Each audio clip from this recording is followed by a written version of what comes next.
Hey everybody, you want to know who owns Virgin Voyages and how this whole thing started? Stay tuned. We'll be right back.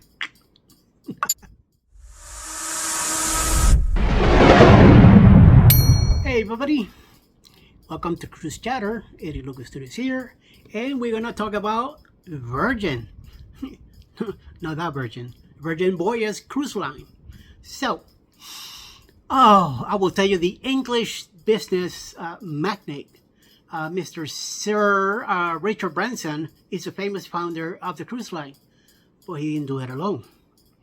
Instead, the cruise line was officially born on December 4, 2014, through a collaboration between the Virgin Group, which Sir Branson owns, and Bain Capital.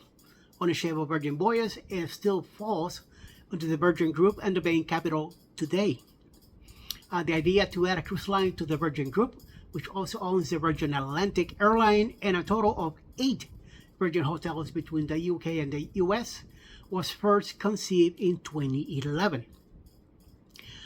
Current CEO Saveri Mutu, who was a Virgin Group executive at the time, and Tom McAlpin, who was CEO of a private residential cruise ship named MS The World, get credit for conceptualizing the idea.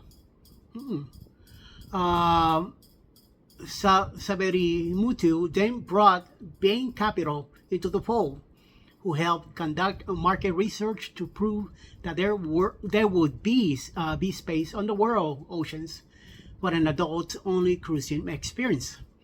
Over the course of 3 years, the main raised $700 million from Bain Capital, which became the lead investor in the brand, as well as more than $1 billion from private investors and institutions.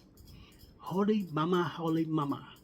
How is this cruise line being launched? Well, the fleet started with Scarlet Lady back in October 6, 2021.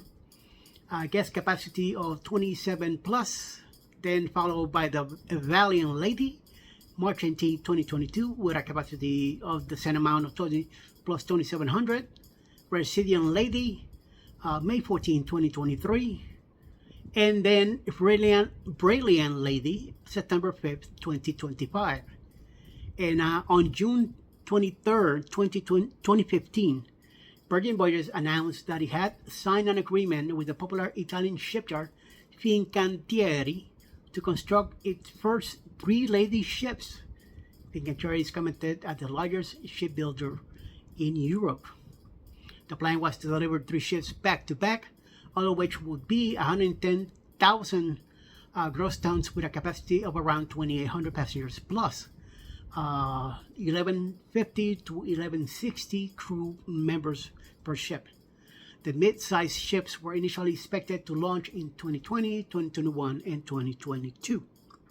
Of course, this had to be delayed due to the COVID-19 pandemic, which shut down cruising operations for months and slowed construction. Scarlet Lady came out first, though she was supposed to enter service on April 1st, 2020. Her maiden voyage did not embark from her home port of Miami, Florida until October 6, 2021. Up next was Valiant Lady, even with pandemic-related construction delays, including floating out 2 months behind schedule. She officially launched on March 18, 2022, with a 3-night maiden voyage from Portsmouth, England. Resilient Lady, the next ship, came the following year, with her inaugural voyage setting sail on May 14, 2023 from Athens, Greece. Launching 3 cruise ships in less than 2 years and in the wake of a pandemic is a hugely impressive feat, but the cruise line was not done yet. Wow. Just over 2 years since this accomplishment, Brilliant Lady will be launching in September 2025 this year.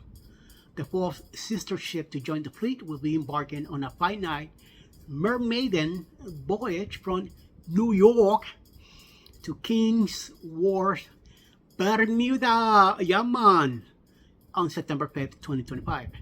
No additional new builds have been announced for after Brilliant Lady, but my recent conversation with Saveri Mutu show that the cruise line has no plans of slowing its forward momentum. So more stuff coming up.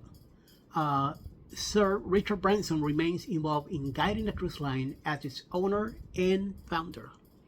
He's getting old, so he is known to join select special event sailings, such as a celebrity Red Hot Voyage, and to personally take part in surprise giveaways. This guy gives some stuff away big time.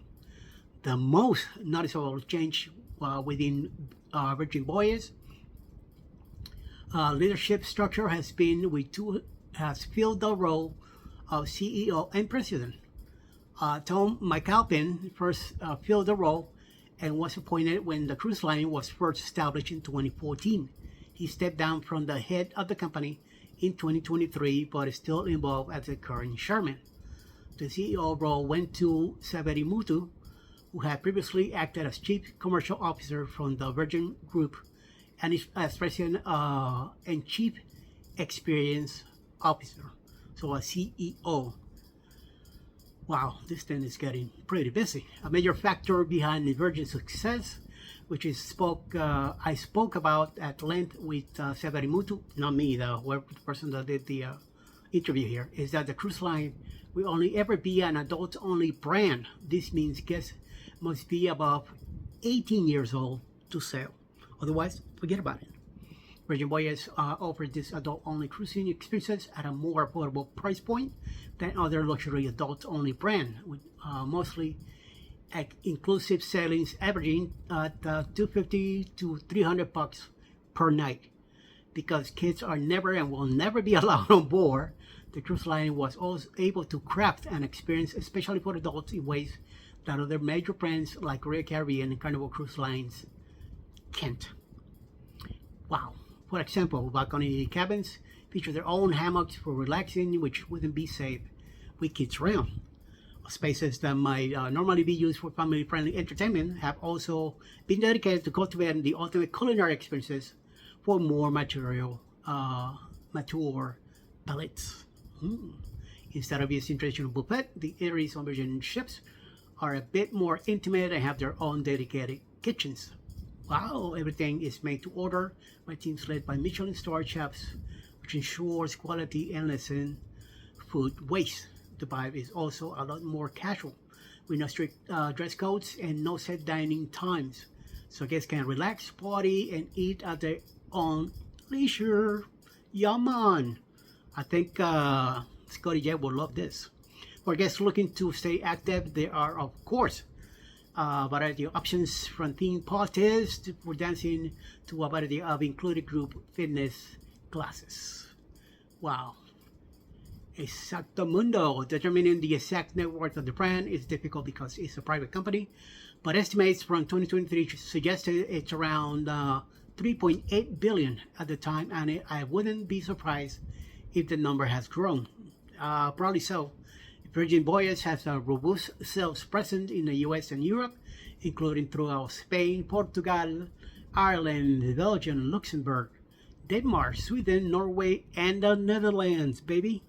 In 2022, the company also secured a $550 million investment from BlackRock, an investment management and financial services company that helped pave the way for the brand's continued growth. At the beginning of this year, Virgin Voyages experienced record-breaking bookings and revenue during the 2025 wave season, which bookings up to 34% year over year and revenue climbing by 45%.